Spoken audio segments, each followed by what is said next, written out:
So Igor Tudor has been appointed the interim manager for Tottenham for the rest of the 2025-2026 season. This comes a week or so after Thomas Frank was sacked. This was actually announced on Saturday.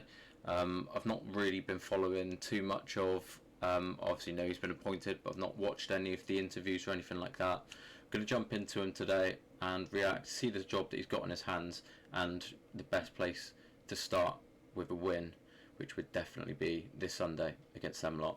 So let's get straight into it. I don't think I'm alone in the fact that I didn't know too much about Igor Tudor's managerial career prior to his appointment. He's someone which I've heard his name roughly mainly because of following pages like TNT Sports and obviously him managing like some Marseille, Lazio, Juve. You get like a brief sort of idea of him, but in terms of style of play and what attributes he can bring to the table, what ones he can't, not too clued up on it. I've done a little bit of research, but if I'm honest, I'm still not entirely like an expert on this, as you'd imagine. So let's just go through his managerial career. One thing that stands out to me immediately straight away is that his biggest sort of spell of games is 38, and that was when he was appointed Marseille manager. But throughout his time, he sort of, if you look at when he's taking the jobs, sort of March time, I guess September is a bit different, but March, April, and take out Marseille. So the Lazio, Juventus, and Hellas Verona. Well, I guess you could count Hellas Verona, but the Udinese first spell. The majority of them, he's probably used to situations like this when he comes in and he's got to get points quickly, and that is something that is something that eases my concerns a little bit. The fact that I don't know too much about him, that's more me than I guess him as a manager, but we'll find out. But that does sort of ease my concerns a little bit. But yeah, if you look at the sort of Spurs that gone in, Udinese come in, kept them up in 2018, got a second spell at Juventus the season after, and I think this was on a permanent basis, and it didn't really work out. 38% win rate, was lowest of all the clubs. Hellas Verona, again, 40% win rate for a team like Hellas Verona in Serie A, really isn't to be sniffed at. That's quite a good record, to be fair, which I imagine is probably what got him the Marseille job. Again, 57% win ratio, it's not terrible. 55 at Lazio, 47 at Juventus, and he's used to this sort of firefighting role in this country previously, when we sort of associate, especially with English football, the sort of firefighters. I think naturally your head goes back to around 2006 to 2016, that 10-year period where you'd have Sam Allardyce, Tony Pulis, Neil Warnock, Alan Pardew, Roy Hodgson, those sorts of managers who sort of built their career off just becoming a bit of a firefighter. And we've not really seen that too much in the modern game at the minute, which is very surprising considering how much less time managers get. But anyway, I digress. So Tudor really is of that sort of mould. I'm not saying that stylistically he's the same as those, but he's definitely used to coming in and doing a job, and not necessarily being in it for the long haul. Which, if I'm honest, we don't need that. He was appointed last Saturday. It's now Thursday as I'm recording this. So as I'm recording this, it's the 19th of February. There is not one single excuse for Tottenham Hotspur not to have a new manager by, let's say, 10th of June, because you've now got until August, or August till the season starts, but ideally you want them in for sort of mid-June, and there's no excuses for us not to have that done. The last appointment of Frank was actually quite un-Tottenham-like in the sense that it was done quickly, and there wasn't much of a sort of overhang like there was before Postecoglou and obviously before Nuno. But with my sort of relative research into Igor Tudor, let's have a look at how we might set up as Tottenham Hotspur manager. So this was the lineup from Spurs' last game, Thomas Frank's last game. Conor Gallagher sort of playing that sort of right midfield role, which you've seen Bergvall used in often. So this was sort of how Thomas Frank dealt with the sort of hand that he was, or dealt the hand that he was dealt, or played the hand that he was dealt, however you want to say it. I digress. Here's how I think Igor Tudor could line up at Spurs. Bear with me a second here. From what I've read, he's quite a fan of a back five, and especially a 3-5-2. I think Sarr or Gallagher, either one of them, it could be on Sunday. But in terms of how I think we might actually line up, I think it probably will be something like this, where you've got Gray and Spence high up as the sort of wing backs. You've got the midfield to the Xavi Simons sort of in that 10 between, and then Solanke and Mawani up front, or that could be Mawani and Tel, or Solanke and Tel. There's rumours about Richarlison being fit, not 100% sure on it if I'm honest, but this seems to be the formation that that Tudor's used, and I guess Thomas Frank was leaning towards it a little bit towards the sort of end of his tenure, and at times we've seen it against Arsenal and PSG, both PSG game, well, not necessarily the second one but the first one, and it's a weird one because with someone like Ruben Amorim, like, he clearly was trying to play a tactical setup which wasn't suited to United, and ultimately that's why he's lost his job, along with sort of the fact that he lost a European trophy to Tottenham, which in itself is crazy. But his sort of setup, the three at the back with the sort of 2 10s behind a single striker, I wouldn't hate that, I suppose. I think we've seen it at the times with Conte, and I think someone like Van der Ven would have been an insane player under Antonio Conte. You've seen the way that Ben Davies' game was lifted as a result of Conte coming in. But one thing that I think is quite encouraging is obviously Mawani is someone that we haven't seen the best of in the Tottenham top, and if I'm honest, I don't think we're going to. And he was, by all accounts, really, really desperate to go back to Juventus last summer, and for whatever reason, it didn't happen. But, that's just what happens in football sometimes. And Mawani's manager at Juventus was Igor Tudor, who not only did he get them Champions League football, but he also got Kolo Muani playing some of the best football that he's played really since he broke through at Frankfurt. And I think that probably, the arrival of Tudor, the fact that he's a player which Muani would have worked with previously, someone which probably was at Juventus when the likes of Bentancur, Kulusevski, Romero were there. Obviously 3 of those aren't available for Sunday's game. But Muani, it could just, like I said, it could just be the shot in the arm that he needs, not necessarily to save his Spurs career, but just to keep his sort of reputation amongst European football. If he can go and score some goals across from now to the end of the season, it sounds like a very reductive and basic thing to say, but maybe Igor Tudor's a man to get a tune out of Muani. We've not seen it previously in a Spurs top under Thomas Frank.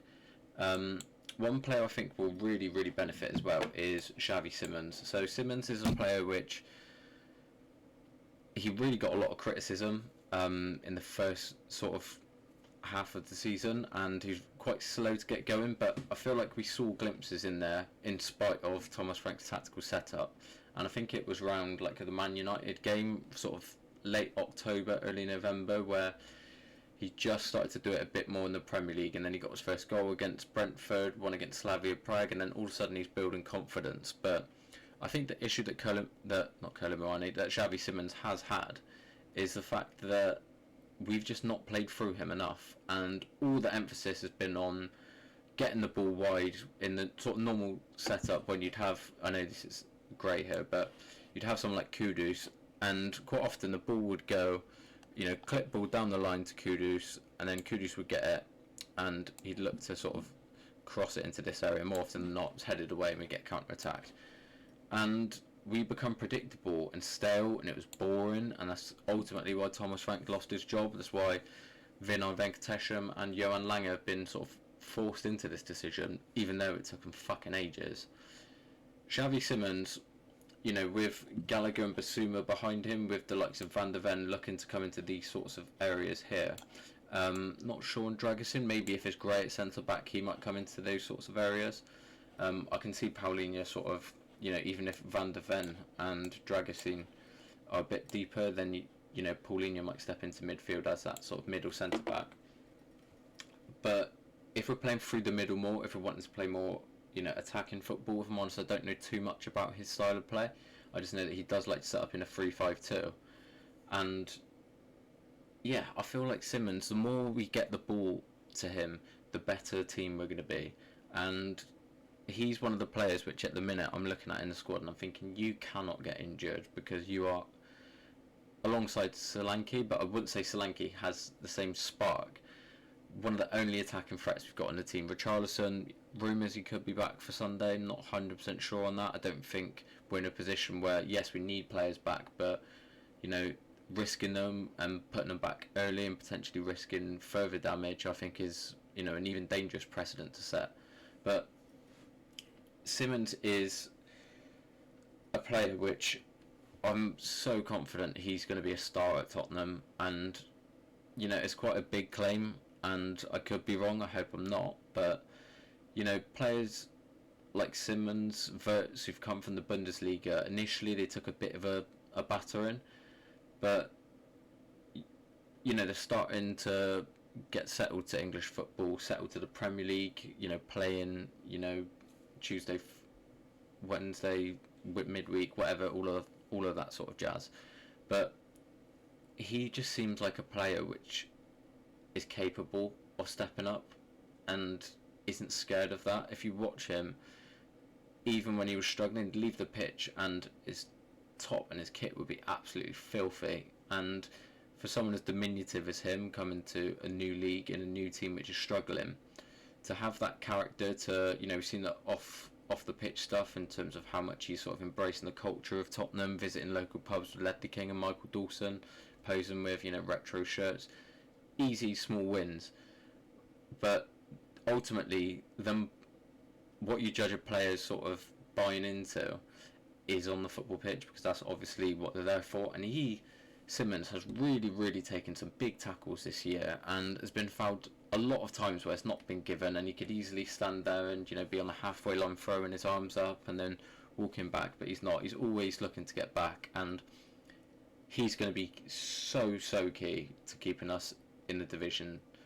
And I really hope that Igor Tudor can provide a brand of football which is a bit more expansive and allow the people like Simmons, who've got such a high ceiling, to perform. Players like Kolo Muani, who've, yes, he didn't do it at PSG, but he still gets on the France team. He was unbelievable for Frankfurt by all accounts, good for Juventus last year.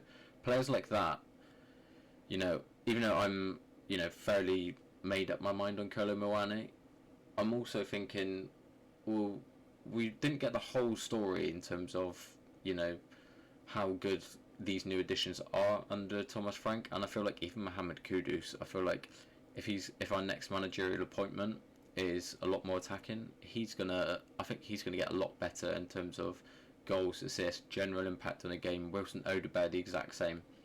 And yeah, I think this is how we could line up on Sunday. And yeah, that would probably be the team that I'd go with, if I'm honest. I think, to throw Salza in as a first sort of Premier League debut, and it's in a North London derby at 19 against Saka, who, really is one of Arsenal's key men. 4:30 game on Sky. I feel like that could be just sort of feeding him to the Sharks in that sense. And yeah, I've said before about Salza, that we can't rush him in. Obviously, injuries permitting, there comes a point where there will be a right time to put him in. I just don't think that Sunday is that time.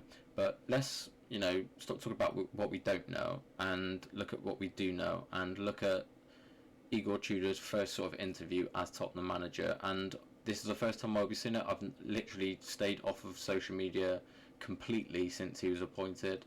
And yeah, let's take a look and see what sort of manager we'll be getting with Igor Tudor, even if it just is for 12 games. So let's take a look at Igor Tudor first speaking as Tottenham Hotspur manager. I've not seen any of this, I've not read any of the quotes, just because I've sort of just not really been thinking about Tottenham this week, if I'm honest. And yeah, let's get into it.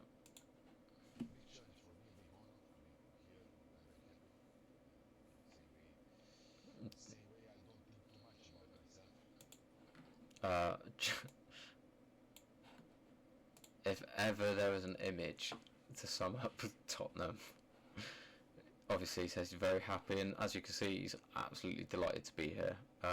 But that's sort of how we're feeling as Spurs fans at the minute, so I'm not going to judge him on that.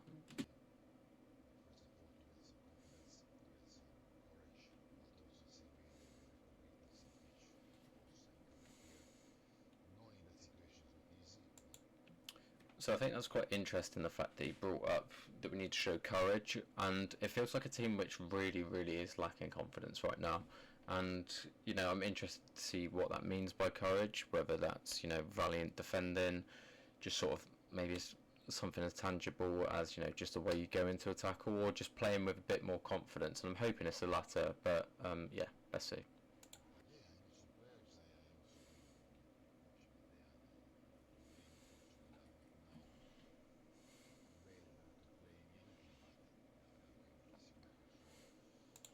I think that's quite interesting. I touched on it earlier, the fact that Romero, Kulusevski, and Bentancur might have been at Juventus at the time, and the fact that obviously, as he mentions here, that they're not going to be available, but they will be in the dressing room. I think it could be really important roles, despite them not playing.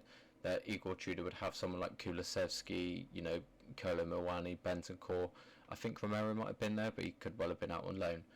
Players that he knows, which he can trust and get immediate buy-in, and they seem to be quite well. I'm not so sure about Kolo Muani just because of how long he's been there, not anything to do with his character, but we've seen over the last few years that the likes of Kulusevski, Bentancur, Romero all seem to be pretty popular in Spurs dressing room. So if he can get them on side and he's got buy-in from them, that might make it a bit easier for the players who may not know much about Igor Tudor to buy into that philosophy, but hopefully that should be a given anyway, considering the precarious position that we're in. So I think he spoke quite well, to be fair there. Obviously there's not too much you can read into until Sunday, but I think that's quite a poignant line, the fact about setting up for a draw. That would indicate, based off of that we're going to look to go at Arsenal. Obviously, he does mention throughout the interview about attacking at the right times and things like that. But just that mentality shift between someone who is talking in terms of what we can do to the opposition instead of what the opposition can do to us. I feel like that's really where Thomas Frank has fallen down, as well as his tactical work and just generally as Spurs manager. But yeah, I guess now all that's left to do is wait until Sunday, 4:30, and hope that we can put an absolutely monumental, dent in Arsenal's title charge. And yeah, want big tackles, loud stadium, which I think the fans are going to get behind. We know the situation. I feel like we're going to get behind them. It's going to be a big atmosphere. Just don't concede early, stay in the game, and attack when you can. And that could be the recipe for success in a North London derby win for the first time in 4 years. But until then, I'll see you after the North London derby. Up Spurs.